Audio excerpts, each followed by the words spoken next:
बहुत सारे लोग ऐसे हैं जो पूछते हैं कि आप सब महात्मा जी के साथ गए वहाँ पे गिरनार में शिवरात्रि के लिए, तो क्या जैसा कि महाराज जी ने अपने पॉडकास्ट में बताया है, बड़ी बड़ी उम्र वाले महापुरुषों के दर्शन हुए कि नहीं हुए? संत दर्शन की प्यास ज़रूर होनी चाहिए, ये बड़े नसीब से मिलती है। हर वर्ष क्या होता है कि साबरमती एरिया में शिवरात्रि की रात्रि को हमारा बहुत बड़ा कार्यक्रम होता है। आप सब पूछ रहे हो, बात सही है। केवल आप लोग नहीं, बहुत सारे लोग ऐसे हैं जो पूछते हैं। मेरे शिष्य भी कहते हैं कि उनके मोबाइल के ऊपर लोगों के फ़ोन आते हैं। मेरे पॉडकास्ट में जो नंबर दिए गए हैं, उन नंबर वाले मेरे जो शिष्य हैं उनके ऊपर भी लोगों के फ़ोन और मैसेजेस आते हैं कि आप सब महात्मा जी के साथ गए वहाँ पे गिरनार में शिवरात्रि के लिए, तो क्या जैसा कि महाराज जी ने अपने पॉडकास्ट में बताया है, बड़ी बड़ी उम्र वाले महापुरुषों के दर्शन हुए कि नहीं हुए? और हुए तो हमको भी थोड़ी जानकारी दो, हमें भी थोड़ा पता चले, हमें भी थोड़ा लाभ मिल जाए।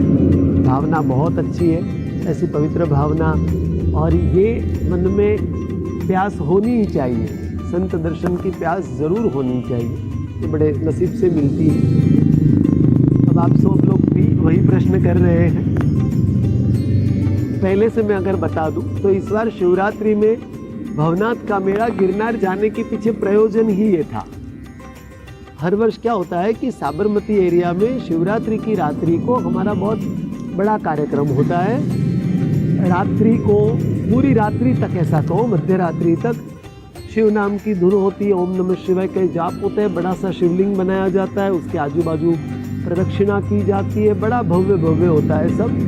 मतलब उसकी वजह से साबरमती की सेंट जोसेफ स्कूल का ग्राउंड इतना फेमस हो गया है कि शिवरात्रि तो डी कैबिन की ही, मतलब हमारा साबरमती डी कैबिन एरिया है, तो शिवरात्रि तो डी कैबिन की ही, ऐसा हो चुका है। शिवरात्रि तो सेंट जोसेफ की ही, सेंट जोसेफ स्कूल के ग्राउंड के अंदर होता है वो मेला हर वर्ष शिवरात्रि का, और वहाँ पे सत्संग होता है, और तो वो हर वर्ष मैं करता हूँ।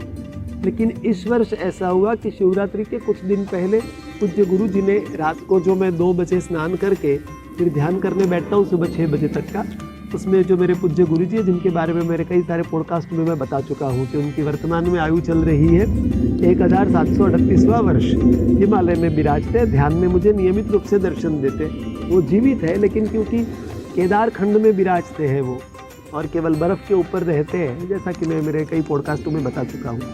उनकी कृपा से ही मुझे ध्यान प्रकार आता है और उसमें मुझे वो दर्शन देते हैं। तो उन्होंने मुझे शिवरात्रि के कुछ दिनों पहले बात बताई थी कि तुम्हें इस वर्ष तुम्हारे सारे शिष्यों को लेकर, जो जो आ सकते हो, जिनके भाग्य में होगा वो आ पाएंगे, उनको लेके जाना है शिवरात्रि के मेले में, और वहाँ पे उनको महापुरुषों के दर्शन हो जाए, ये व्यवस्था करो। तुम्हें वहाँ पे कुछ बोलना नहीं है, कुछ बताना नहीं है, बस उनको उनकी आँखों से दर्शन होने दो। अब मेरे शिष्यों की सात्विकता तो बहुत ज़्यादा है, वो अपने आप में बड़े पवित्र जीव है, सबके सब सारे नीति नियम सनातन धर्म के निभाते हैं। खान पान की शुद्धि से लेकर तो व्यवहार की शुद्धि, विचारों की शुद्धि, बड़े पवित्र हैं।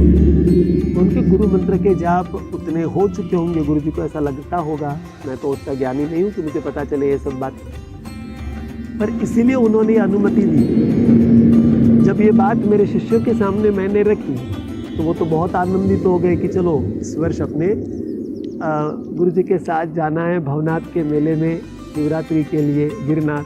लेकिन मेरे द्वारा वो पहले भी कई बार सुन चुके थे वहाँ की महत्ता। कुछ बच्चे नहीं आ पाए, कुछ शिष्य उनके व्यस्तता की वजह से, लेकिन ज़्यादातर सब आए और हम सब वहाँ पे गए। प्रभु कृपा से सारी व्यवस्था ही गुरु जी के द्वारा होती है, सब बहुत बेहतरीन व्यवस्था हो गई थी। महापुरुष के दर्शन हुए, रात्रि में जो रवेड़ी निकलती है उसके अंदर भी बहुत सारे महात्माओं के दर्शन हुए। उसके अलावा भी जब वहाँ पे हम घूम रहे थे गिरनार की तलहटी में, तब बहुत बड़े बड़े महात्मा, बड़ी बड़ी आयु वाले वहाँ पे विचरण कर रहे थे, और गुरु जी के द्वारा मुझे आज्ञा नहीं थी, इसलिए मैं सीधे सीधे तो मेरे शिष्यों को बता नहीं पाया, उनकी पहचान नहीं दे पाया। मेरी जो परंपरा है गुरु जी के द्वारा, जिस परंपरा में मैं दीक्षित हूँ, इस परंपरा के साधु महात्माओं की उम्र, उनकी सिद्धियाँ तो मुझे पता चल जाती है। लेकिन जो दूसरी परंपरा वाले महात्मा हैं, उनके बारे में मुझे तो गुरुजी जब बताएंगे तभी पता चलेगा। तो इसके लिए मैंने क्या किया था, मेरे शिष्यों को बोला था कि तुम सभी महात्माओं के वीडियो ले लेना, और एक दो जगह पे जहाँ हमारी परंपरा वाले महात्मा थे कि जिनको देखते मुझे पता चला कि इनकी इतनी आयु है, इनके पास ये सिद्धियाँ हैं, बच्चों को बताए बगैर, बच्चे अर्थात मेरे शिष्य हैं, उनको बताए बगैर मैंने केवल इतना कहा था कि एक काम करो, तुम लोग सब उनके साथ खड़े रहो, मैं तुम्हारी तस्वीर खींच लेता हूँ, फोटो खींच लेता हूँ।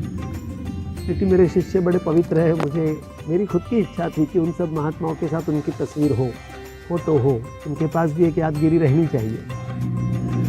तो ऐसी 2-4 तस्वीरें हैं कि जिसमें मैंने तस्वीर खींची है, और हमारी परंपरा के वो महात्मा कोई 650 वर्ष के, कोई 800 वर्ष के ऐसे हैं।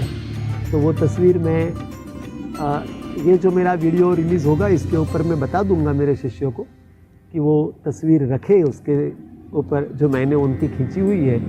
एक महात्मा 650 वर्ष के थे, उनके साथ की तस्वीर है। उसके अलावा कई सारे महात्मा जो बड़ी बड़ी उम्र के थे, उनके साथ मेरा संवाद हुआ, उनके साथ बैठना हुआ, दर्शन हुए।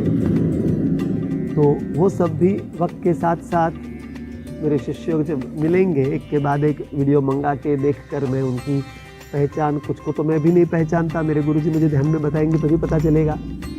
जैसे गुरुजी के द्वारा मुझे पता चलेगा, वैसे वैसे मैं शिष्यों को बोलूँगा, उनको ये भी कहूँगा कि वीडियो के ऊपर रखते जाए और वो माहिती भी रखे, जिससे आप अन्य लोगों को भी अपने घर बैठे इसकी माहिती का लाभ मिले और पता चले कि हमारे सनातन धर्म में कैसे बड़े बड़े महापुरुष हैं, अभी इतनी लंबी आयुष्य वाले, कितनी सारी चीज़ों का त्याग करके इस सनातन धर्म में लोगों के लोक कल्याण हेतु साधना कर रहे हैं और कितनी सारी सिद्धियां हासिल की है। साथ ही साथ इस लाभ के साथ अगले वर्ष मेरी इच्छा है कि आप सब लोग भी आओ, और ये जो वीडियो शूटिंग लिया जा रहा है मैं इनको भी कहूँगा, जो जितने लोग देख रहे हैं आप लोग भी बड़े सात्विक होकर किसी तरह की सुविधा का ख्याल किए बगैर, देखिए यात्राओं में सुविधा का ख्याल नहीं करना चाहिए। खाने को मिला कि नहीं, रहने को मिला कि नहीं, बैठने को मिला कि नहीं, व्यवस्था हुई कि नहीं, यात्रा में जितनी तकलीफ होती है उतने हमारे पाप कटते हैं, ऐसा माना जाता है। तो अगले वर्ष आप सब भी आओ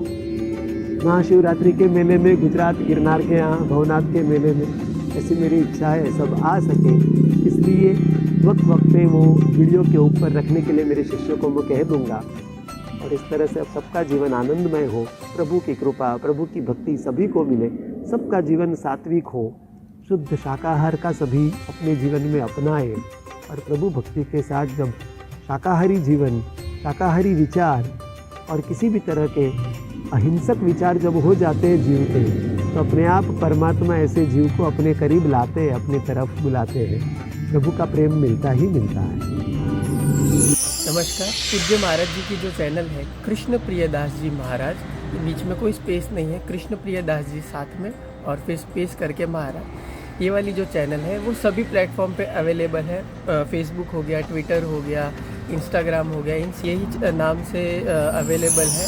पूज्य महाराज जी हमको आध्यात्म से रिलेटेड, आयुर्वेद से रिलेटेड, तिथि विशेष जो भी ज्ञान देते रहते हैं, कौन से तिथि में कौन सा पुण्य है, कौन से कर्म करने चाहिए इस समय, ये सारे जो भी ज्ञान हमको देते रहते हैं, उसका वीडियो हम बना के इस प्लेटफॉर्म पे शेयर करेंगे। आप भी अपनी पहचान वालों को इसका लाभ मिले, उस हेतु से सभी को शेयर करें, खूब प्रभु भक्ति करें, लाइक करें, इसको शेयर करें और सब्सक्राइब करें, और खूब प्रभु भक्ति करें, गौ सेवा करें।